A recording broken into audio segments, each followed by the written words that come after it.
The Bayou's weeping willow. The road into Larkspur Parish was little more than a ribbon of cracked asphalt threading through endless wetlands, where the air hung heavy with the scent of brine, moss, and something older that refused to be named. Cypress trees rose from black water like silent sentinels, their roots twisting beneath the surface, while curtains of Spanish moss swayed gently in the slow southern wind.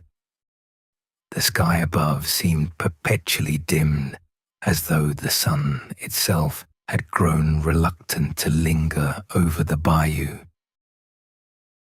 Corvin Hale arrived just before dusk, his car tires crunching softly against gravel as the road narrowed into a forgotten path. He had not intended to come to Larkspur. His work as a surveyor often took him to neglected lands, but this assignment had come with an unusual request: assess a parcel near the heart of the bayou, where an old homestead once stood. The letter had been brief and unsigned. The land, it claimed, was ready to be reclaimed. Corvin stepped out of the car and paused, listening. The bayou was not silent, but its sounds were subdued. Distant frogs, the slow ripple of water, the whisper of moss brushing against bark. It felt less like a place alive and more like one that remembered being alive. The path ahead curved between cypress trunks and led toward a clearing partially swallowed by fog. In its center stood the remnants of a house, its wooden frame sagging but still upright, as though stubbornly refusing to surrender to time. Beside it, rooted at the edge of the water, grew a vast, weeping willow. Its branches draped down in long, trailing strands, nearly touching the surface of the bayou.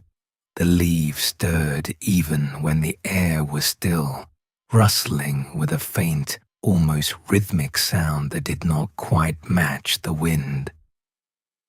Corvin approached slowly. The ground beneath his boots felt damp and uneven, the earth soft from years of flooding.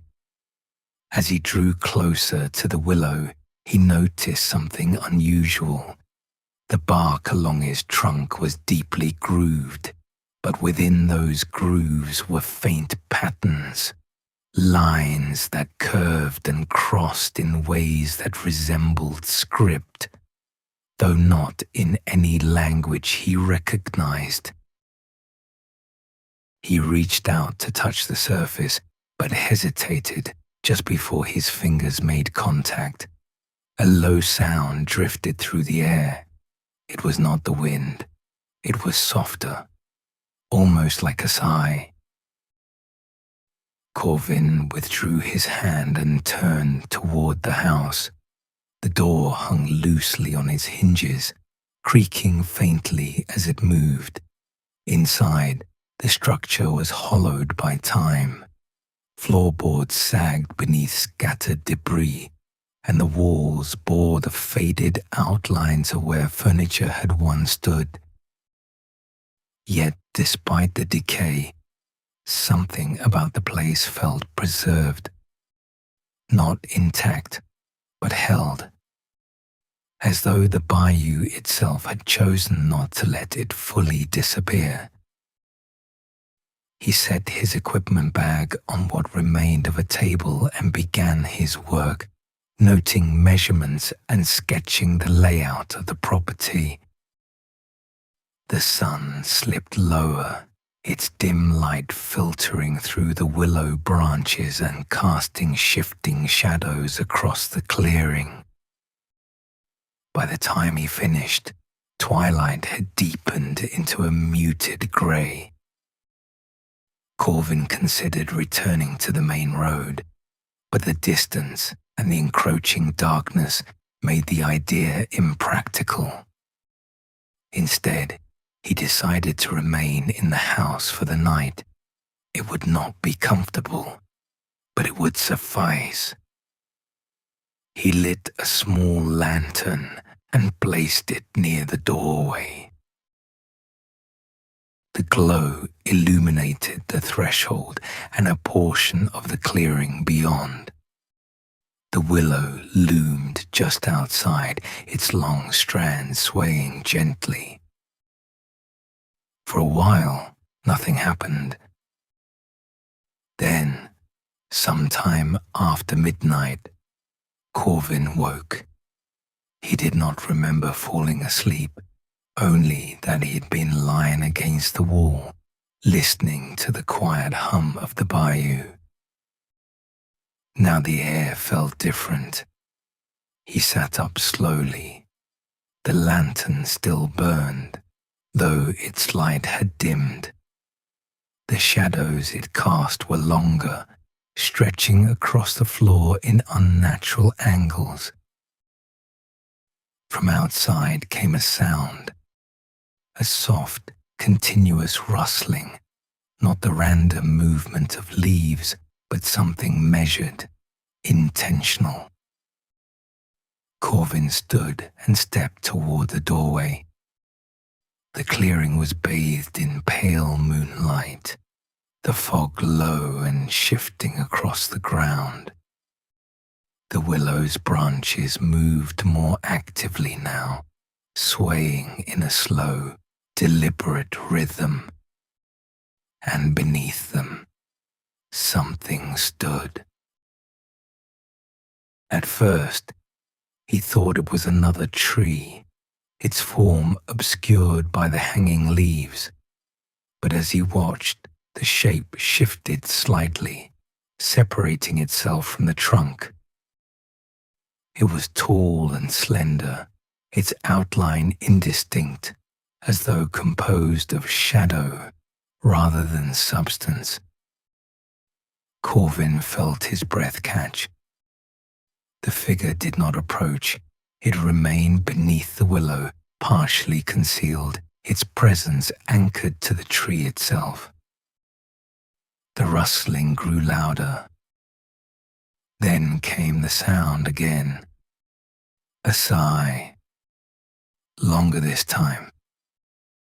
It seemed to move through the branches, carried along the trailing leaves until it reached the edge of the clearing. Corvin stepped back instinctively. The figure did not follow. Instead, the branches of the willow began to lower, not falling, not breaking, but bending. Each strand dipped toward the ground, converging slowly around the base of the tree as though enclosing something within. The movement was silent except for the soft whisper of leaves brushing against one another. Corvin watched, unable to look away. Then, as suddenly as it had begun, the motion stopped. The branches lifted again, returning to their natural positions. The clearing fell still. The figure was gone. Corvin remained where he was, his pulse steady but his thoughts unsettled. He told himself it was exhaustion, the strain of travel and unfamiliar surroundings shaping his perception. But the sound lingered in his mind. That sigh, not of wind, not of water, something else. Morning came slowly. The fog thickened before it lifted, revealing the clearing in muted light. The willow stood unchanged, its branches swaying gently in the breeze. Corvin approached it again. This time, he didn't hesitate. He placed his hand against the trunk.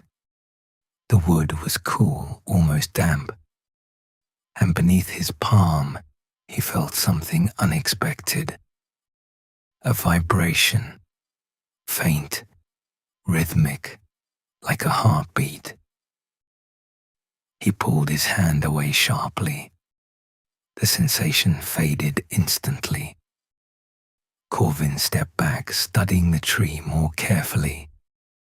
The patterns in the bark seemed more pronounced in daylight, their shapes forming looping curves that almost resembled letters.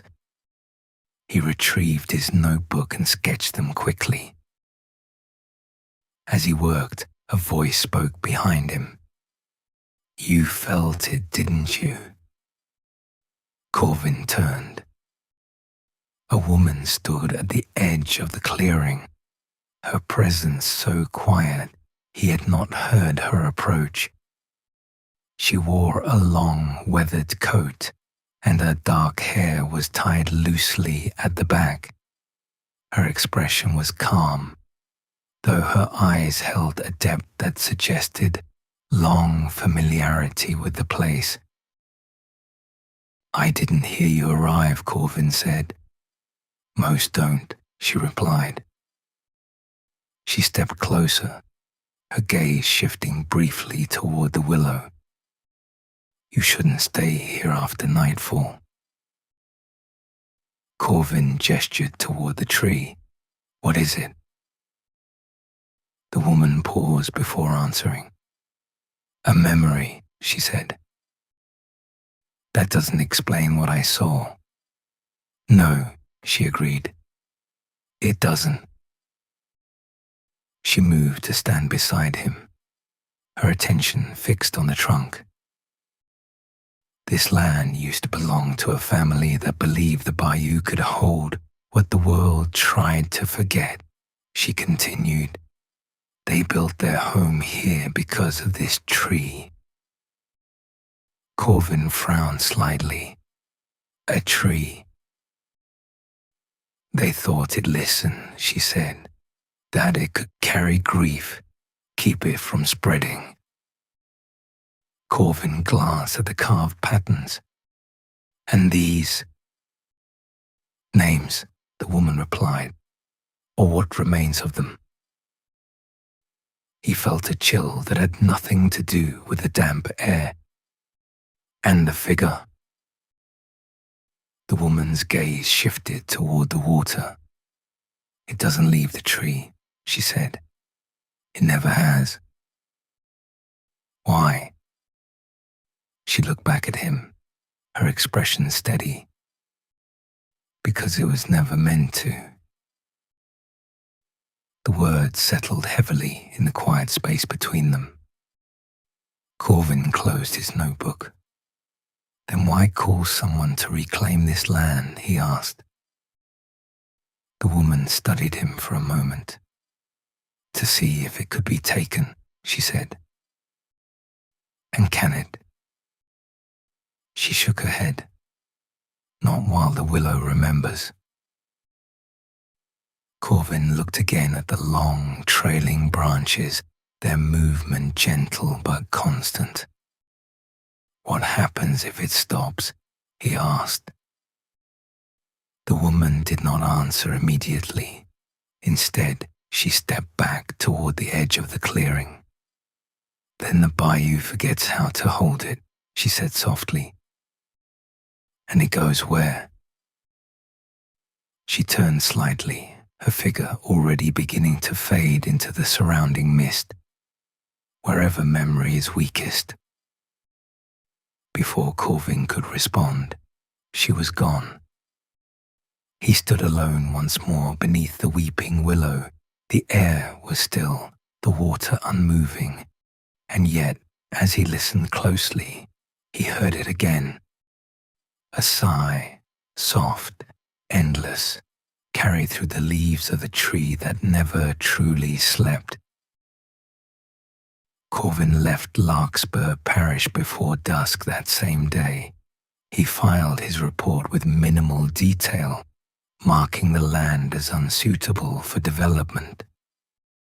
But sometimes, when the wind moved through trees far from any bayou, he would pause and listen, because beneath the sound of rustling leaves there was something else, something quieter, something patient, waiting, like the weeping willow of Larkspur Parish, standing at the edge of dark water, remembering what the world had tried to leave behind.